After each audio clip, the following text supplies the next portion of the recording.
Martin Scorsese, considered by many to be a master of cinema, has had his fair share of controversy over the last couple of weeks. And by controversy, I mean he made a few comments about serialized franchises like Marvel not being considered cinema. And people have been talking about it. I mean other people, not us, no, because nobody asked us for our opinion. Not that Scorsese needs us to come to his rescue, if his latest film is any indication. On Wednesday, November 27th, Scorsese's latest mafia film, The Irishman, dropped on Netflix, and rest assured, as soon as it did, I sat down and watched it 3 times.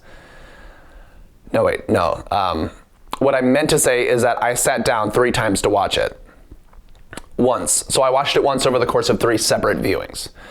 Well, don't give me that look. It's a long movie, all right? It's 3.5 hours long, and I didn't want to miss a minute of it.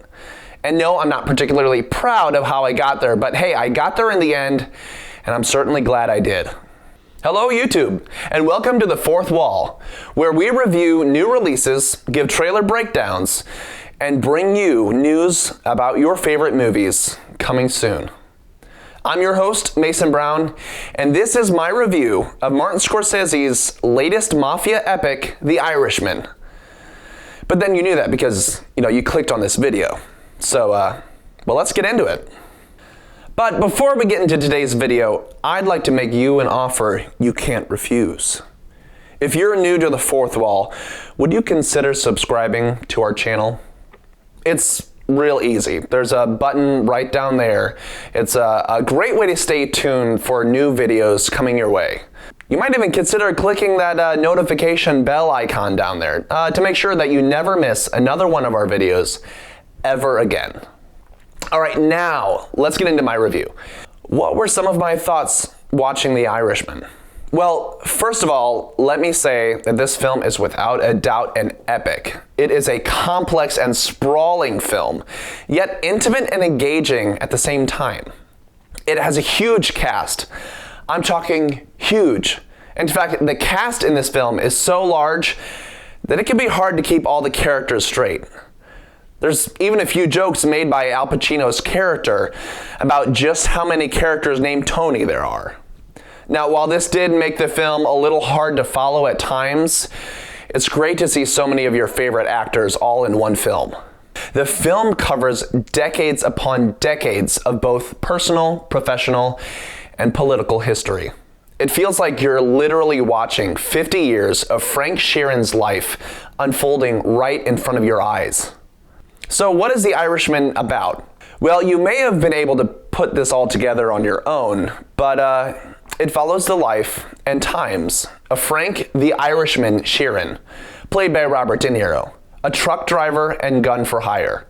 Now, over the course of his career, Sheeran ends up working for organized crime boss Russell Bufalino, played by Joe Pesci, and later on, the president of the Teamster Labor Union, Jimmy Hoffa himself, played by Al Pacino himself. Now, the story is narrated by an elderly Sheeran as he sits in a nursing home recounting his memories, both good and bad, and his alleged involvement in organized crime throughout his life.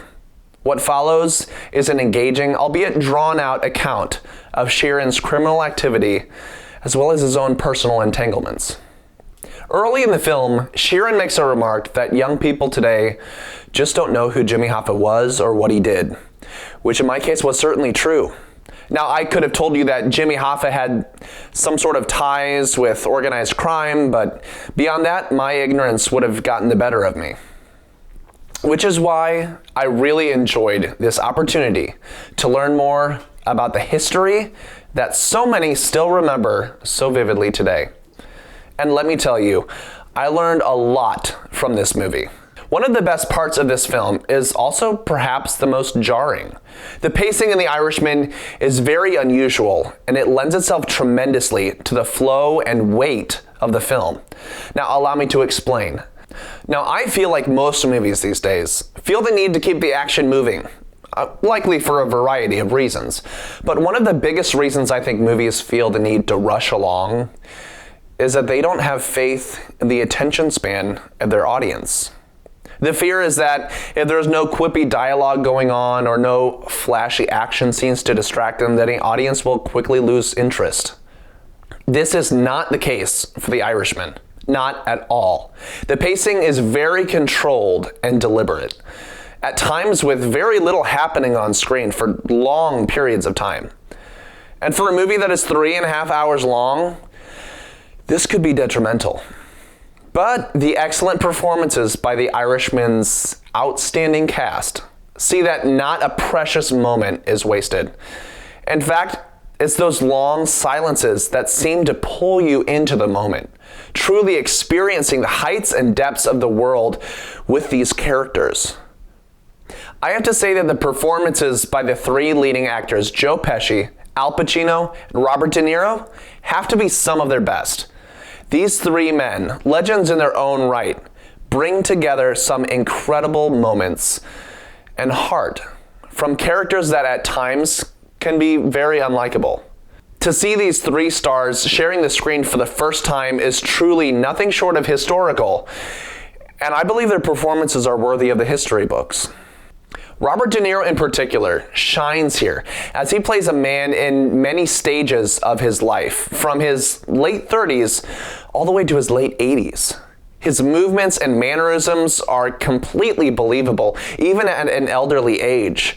The stillness and the presence of his performance really forces you to ponder the significance of your own choices and actions. His performance is torn between his desire to do the right thing as opposed to doing right by those that he loves. Now, Martin Scorsese's direction in this film is nothing short of fantastic. You can tell the love and attention to detail that are put into each and every one of his scenes and each and every one of his films. And The Irishman is no exception. Some of the characters resonate in their own ways. This epic history truly comes to life, but never outshines the intimate and vulnerable moments, which in the end make for a resounding experience. Martin Scorsese is clearly in no rush, taking the time to develop each story element and each and every one of his many characters in a way that flows naturally. I would say this is a return to form for the legendary director, but I'm not sure that he ever left. In the end, I give The Irishman a strong 8 out of 10. Now, the scope and performances of this film keep it moving, though at times its slow pacing may throw you off. There are plenty of quiet, intimate moments, and it's in those moments that the film is really able to speak with its audience, sparing no lost moments. But those are just some of my thoughts. What about you? Have you seen The Irishman? Well, if so, take a minute to share your thoughts in the comment section below. We'd love to hear from you, and I would personally love to hear what some of your thoughts were. And be sure to subscribe to our channel if you haven't already done so. You won't have to wait long for more videos coming to you from right here on the fourth wall. So, until next time, I'm Mason Brown, and we'll see you at the movies.